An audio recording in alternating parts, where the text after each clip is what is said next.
Hello everyone, today welcome back. We're going to discuss chapter 4, financial forecasting using the book of Foundation of Financial Management by McGraw-Hill. Okay, let's start this. We're going to have a number of objectives, which is the first one is recognizing the financial forecasting, which is a very essential in the strategic growth of the firm. And then list the three financial statements used in forecasting, know the percent of sales method technique, and then explain the various methods in forecasting and understand the process of forecasting.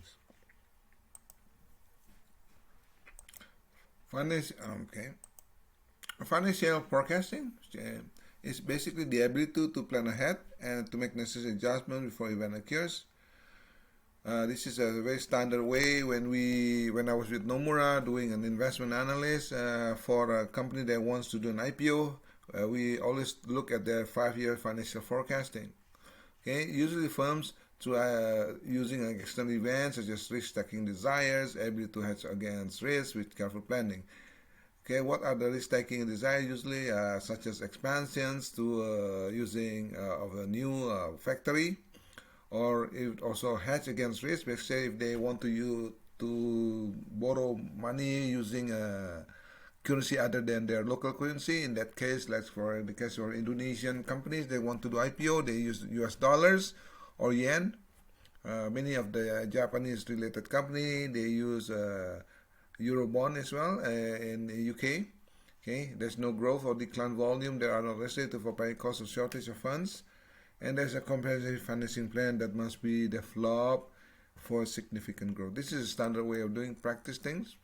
Pro forma financial statement is enabling firm to estimate the future receivable, inventory level as well as payable, and anticipated profit and business requirements. So there's an expected forecast of profit, earning per share, or price earning ratio, at least for the next 5 years when they want to do an IPO. Statements are often required by bankers as well as other lenders as a guide to the future. So not only bankers, not only lenders, but also investment bankers, a different type of group of financial institutions that help this company going into public or raise fund. System approach to develop pro forma statement. You need to start a statement based on the sales projections and do a production plan. Translate this into a cash budget and assimilate into a pro forma financial statement as well. Okay, what are the things in terms of the development pro forma balance sheet? So you got the sales projection here, go to the production plan. You have a prior balance, go on to pro forma, and then number one, you got pro forma for first, of course, income statement is your first one, and then cash budgeting and then supporting budget. You got all the pro forma balance sheet. So it provides the projections of anticipated profit or for a subsequent period. For example, now it's 2024, then you're going to have to provide at least anticipated profit for the next 5 years, 2025 up to 2030. Okay. Important steps. What are the important steps doing it? Establish sales projections. You have a 10% growth every year. And then number 2, determine production schedule, the use of new material like labor, overhead, and arrive at the gross profit. Let's say you want a new production schedule because of the expansion of a new factory, then you're going to have a different type of production schedule because of the expansions. Number 3, compute other expenses. And number 4, determine the profit, completing the actual pro forma in the statement. For the first 6 months, example, projected wheel here. Assume Goldman Sachs has two primary production, which is the wheel and casters. Again, here, the quantity wheels is 1,000. Sales price is 30. You got a sales revenue 30,000. For the casters, the quantity is 2,000. The sales price is $35. So you ended up revenue is 100,000 in terms of the expected projections. So what you need to do, and then you're gonna do number of units produced depends on the beginning inventory, sales projection, as well as desired and inventory. To determine the unit requirement, you got here the terms of unit plus projected sales plus desired and inventory minus beginning inventory. Then you get the production requirement. To give you an example here, has in stock item per shown. So wheel, these are the stocks. Okay, 85 to 16 cost 1360 for wheels. Caster 180 quantity cost is 100 to 120 3600. Total is 4960. So projected sales, table 1, okay, plus 1,000 for wheels, plus 2,000 for caster. These are inventory, which is 10%, 10 or 1,000 will be 10, 100 here. Caster is 200, and then beginning inventory, the one that previous slide is 85 here, minus 80.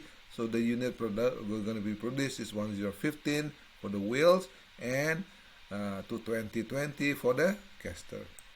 So once you do that, you're gonna cost to produce the unit. So you're gonna do in terms of wheels, the total is 18, composed of materials $10, labor $5, overhead $3. This is for wheels.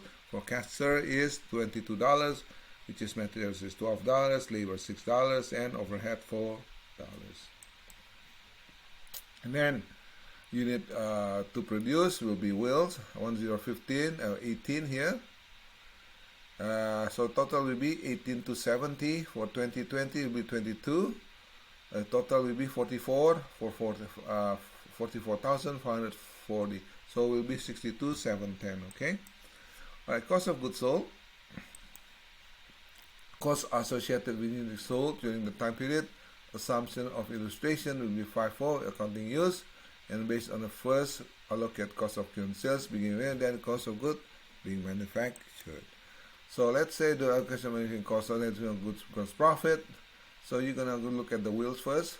This is the first things, 1,000 sold, sales price is 30,000, you got 30,000. Quantity of units 85, cost per unit 16, you got 1360. Quantity unit here 915, cost per unit 18, you got 1640 here. Total you got 30,000. Okay, cost of goods sold 1360. Total new inventory 1670. Total cost of goods sold, when you add it up, you minus it up, right? 13 minus cost of goods sold minus 360, 1360, and then the inventory here. So the total between 1360 and 1640 is 17,000. So 30,000 minus 17 will be gross profit with 12,170. So it's the same kind of process here. For caster, you got 2,000 times sales price 35, you got 70,000. And the old inventory here, cost of goods sold is 180.20, so you got 3,600. And the inventory 1820 is 22, so you got 40 here. So total of the cost of goods sold will be 43,640. 70,000 minus 43, you got 26,360. So when you total it up, you're going to sum it up. It's going to be gross profit is 38,550, while total cost of goods sold will be 61,470. Okay, so let's look at the value of ending inventory. Beginning inventory 4,960. Total cost of production is 6,2710. So total inventory or sales will be 67,670. Minus of goods sold, it will be 61,470. So you're going to get inventory 6,200. It must be subtracted from gross profit to write the net profit figures. Earning before tax will be general and average expense, interest expense, as well as subtracted from the gross profit. In the after-tax income will be subtract tax to determine after-tax income. The contribution to earnings, you got deduct dividend to a certain condition to retain earnings. Okay. So look at the income statement here. You got the sales here 600,000. CGS is 61,470. Gross profit is 38,530. You got the admin and extra expense 12,000. Earning before income and taxes, which is operating profit will be 26,530. Interest expense 1,500. And before taxes 25,030. Taxes is 20%. 5,006. So earning after tax will be 20,024. Common stock is 1,500. Interest expense will be 18,524. Okay. Pro forma income statement must be studied into cash flow. Divide long-term pro forma income statement into smaller unit, more precise unit. Frames are seasonal monthly pattern of cash inflow and outflow. May represent high and low cost value. May require dividend, tax, and expenditure. Okay. So these are the monthly sales pattern between January all the way to February to June, from 15,000, 10,000, fluctuate. Okay, going up, fluctuate 20,000 there. This is a typical monthly sales pattern and on this company. In the case of Golden Corporation, there's a breakdown to pro forma income statement for first half of the year, divided into monthly cash budget. Analysis of the past sales collection record shows 20% of sales collected in the month of sales, 80% collected in the following month. So how you're gonna just translate this in the monthly cash receipt? This is collections. December is 12,000. You remember here that we see in the previous slide. collection with 20%, 20 or 15, you got 3,000 here all the way to 4,000 because of the 20% method that we use. And then you get the collection is 80% of monthly sales will be 9,600, and the total cash receipts will be 3 plus 9, 600, 12, 600. You take across the same kind of logic all the way to June. Okay, June will be 4,000, 12,000 will be 16,000 total. So it's using the same kind of logic. This is a typical percentage method. And then component of cost of manufactured goods in terms of wheel. This is the wheel. Okay, this is up to B, from A to D, from B to D for the wheels. From caster will be from E to H. Okay, so unit produced is 10,000, 1,500, 10,000 total cost this much, 10,150. Labor will be 5,075. Overhead will be 3,045. Caster will be 20 to 40. It's going to combine cost will be 43. So we add the tally up here will be 62, 710. Okay, when we tally up. So the primary consideration are monthly costs that are associated with will be inventory manufactured during the period, such as material, labor, and overhead, the disbursement for general and administrative expenses, interest payment, taxes and dividend, cash payment for new plant and equipment. Assumption for the next two table will be cost incurred on equal monthly payment basis over 6-month period, even production level to ensure maximum efficiency, and payment for material made per month and the purchase has been made. So this is in terms of total cost here, material, labor, and overhead per each. The time for 6 months, the average is going to be simply 34,390 divided by 6. You gotta get 5,732. So across the board, you're gonna use the same logic. This is how you're gonna get your average monthly cost. Then you go into the next level, the summary of all monthly cash payment. You put it up whole here from December, January to June. So this is monthly purchases, AP, and then payment for materials. You're gonna put it here. Monthly labor cost, you put it down all the way across the row 33. Monthly overhead is the same story. And this is coming from table 4835. Then expense with 12,000 each, 2,000. Interest expense here, taxes here, March, cash dividend 1,500, new purchase equipment. So tally up here in each total payment showing up there. Okay. All right. Okay. What are the things? The difference between monthly receipt and payment and the net cash flow per month allow the firms to anticipate the need for outside funding at the end of each month. All right. So this is going to show you the total receipt from January to June. Okay, from table 410. Okay, and then the total payment, receipt of payment, so you're gonna get here. You bracket here means you have a negative cash flow. Okay, how you gonna fund that is using your working capital. Net cash flow here all the way, continuation, beginning cash balance, and then cumulative cash balance, 1,350 plus 5,000, you got 6,350. Here you gotta get here 72. You add it all up, and then monthly loan. There's a monthly loan here. There's a cumulative loan balance as well, and then ending cash balance. So you're gonna see all the balance here. Okay, at the beginning, ending balance here 6,350. Okay, all the way is with 5,000 there. Okay, let's look at the detail here of the assumption for which to maintain the cash balance of 5,000. A balance going below minimum, firm will borrow. If it goes below minimum, we'll use excess to repay the loan. If it goes above, below, firm will borrow. If it is above the minimum of 5,000, firm will use to expand the repay outstanding loan. So that's the strategy of the company. So it represents cumulative changes over time. What are the things that most important to is examine the prior period balances. It's take some count remain unchanged while other take on the new value, the information derived from the pro forma income statement and the cash balance. How are you going to look at this? This is how it goes. Prior balance sheet, okay. Pro forma income analysis, statement analysis, inventory plus retained earning, cash budget, all the way to pro forma balance sheet. So how are you going to look at this in terms of reality? December 31, so we're going to have put all of them up, all the cash.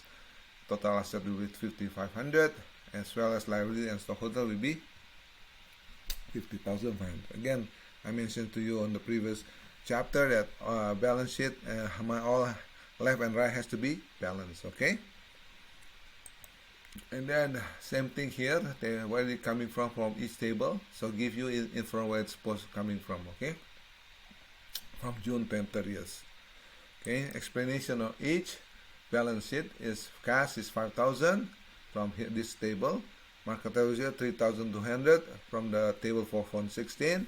Account receivable 16,000 coming from table 4.10, and inventory 6,200 coming from table 4.7.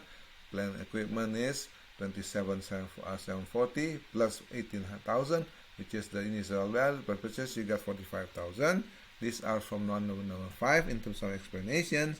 Then you go into the explanation number 6 all the way to 10. Each has detail you all the where is the table coming from. Okay. All right. Let's do the profit analysis. The growth is 25,642 in terms of finance by account, payable and not payable profit, reflected by increase and retained earnings. The total asset will be June 76,142 as of 22. Total asset as of December 50,000. So there's an increase of 25,640. So remember, based on the assumption that account balance will maintain given percentage relationship. So it's using a percentage method. Okay, percent are not computed for no payable, common stock, retained earnings. These are the three classification that you do not use percentage method. Okay, it is not payable, common stock, retained earnings. And assuming direct relationship with the sales volume as well. So this is a typical balance sheet when you look at it. 120 here, sales table, right? And then cash, account payable 20%, accrued expense 5%, 25%. This is percentage if classification method.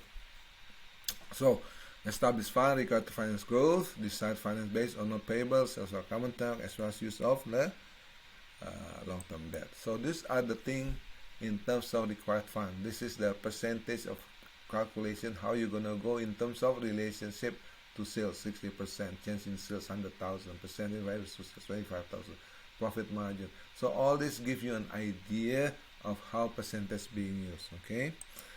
All right, that's basically company operating in full capacity. If the company not operating capacity, you need to add more current asset to increase the sales. Okay. Then does not need to buy new equipment, and then that is basically the calculation for it. Okay, 35% for 100,000. So guys, so this give you a summary of this chapter 4. So hopefully we can discuss it further in the next one class. Okay, hopefully you enjoy it. If you need any more questions, just email me. Okay, thank you. Bye bye.